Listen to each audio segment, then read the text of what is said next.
मैं अपने दुर्योधन के साथ खड़ा हूँ माधव, वो मेरा मित्र है, मेरे पास जो कुछ है वो उसी का दिया हुआ है। कृष्ण मुस्कुराए, सुनते रहे, बीच में नहीं बोले, डिस्टर्ब नहीं किया, सिर्फ सुनते रहे, सुनते गए सुनते गए। श्री कृष्ण ने कहा हो गया? बोले जी। बोले सुनो, इतनी सी विपत्तियों में तुम अधर्म का साथ देने के लिए तैयार हो गए? सुनो, मैं तुम्हें अपनी विपत्तियां सुनाता हूँ और सुन लो। कृष्ण के चाहने वालों, थोड़ी थोड़ी बात पर माला छोड़ के भाग जाने वालों, इच्छा पूरी न होने पर मंदिर न जाने की कसम खाने वालों, सुन लो ध्यान से। श्री कृष्ण बोले कर्ण, तुमने तो ये सब जन्म के बाद सहा, जरा मेरे जीवन की भी कहानी सुनो। मेरे जीवन में तो विपत्तियां मेरे जन्म से पहले ही बाहर खड़ी थी। मेरा जन्म भी नहीं हुआ था, उससे पहले मेरी मौत मेरी प्रतीक्षा कर रही थी। मेरी मौत मेरी प्रतीक्षा कर रही थी मेरे जन्म से पहले। मेरे जन्म से पहले मेरे जितने भी भाई हुए उन सबको मार दिया गया था, किसी और के हाथों से नहीं, मेरे मामा के हाथों से मार दिया गया था मेरे जन्म से पहले। क्या कहोगे कर्ण उस बात को?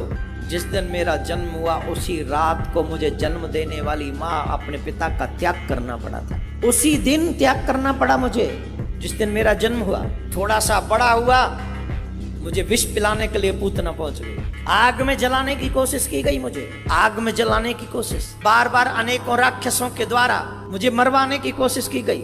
तुम्हारा बचपन तो शस्त्र विद्या में सीखा, तुम्हारा बचपन शस्त्र विद्या सीखते हुए निकला, लेकिन मेरा पूरा बचपन गौवे चराते हुए बीता। तुम्हें प्राप्त हुई शस्त्र विद्या, मेरी तो गुरुकुलम की विद्या ही 16 वर्ष की अवस्था में प्रारंभ हुई है। जन्म देने वाली माँ को छोड़ दिया कब? जन्म लेते ही। और फिर 11 वर्ष बाद उस माँ को भी छोड़ना पड़ा जिस माँ ने मुझे पाल पोस के इतना बड़ा किया। अपनी प्यारी गोपियों को छोड़ के आना पड़ा, अपने प्यारे ग्वाल वालों को छोड़ के आना पड़ा, अपने मैया बाबा को छोड़ के आना पड़ा। इतना ही नहीं है, मथुरा आने पर भी जरासंध ने एक बार नहीं 17 बार मेरे ऊपर चढ़ाई की। अपने लोगों की रक्षा करने के लिए मुझे अपना शहर छोड़ के जाना पड़ा, अपना नगर छोड़ के जाना पड़ा, और द्वारका में भी रहते हुए अनेकों कष्ट सहे, बार बार लड़ाइयां लड़नी पड़ी। बावजूद इसके, इतनी विपत्तियों के, कृष्ण कभी अधर्म के मार्ग पर नहीं गया, उसी मार्ग पर डटा रहा। जानते हो क्यों?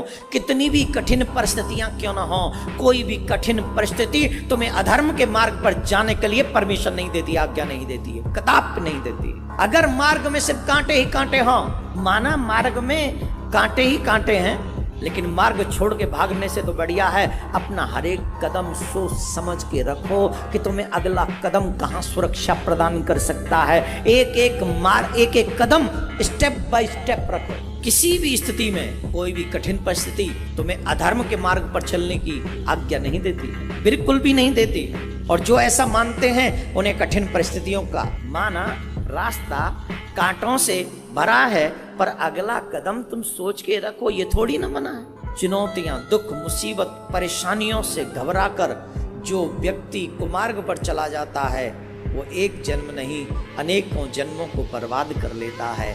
मनुष्य जीवन ही ऐसा है जिसमें हर एक कष्ट को सहते हुए भी जो धर्म के मार्ग पर चलता रहता है वही मेरे गोविंद को प्राप्त कर पाता है। अब बताइए समझाने वाले कौन? श्री कृष्ण। दुर्योधन की बात छोड़ो, कर्ण भी समझा क्या?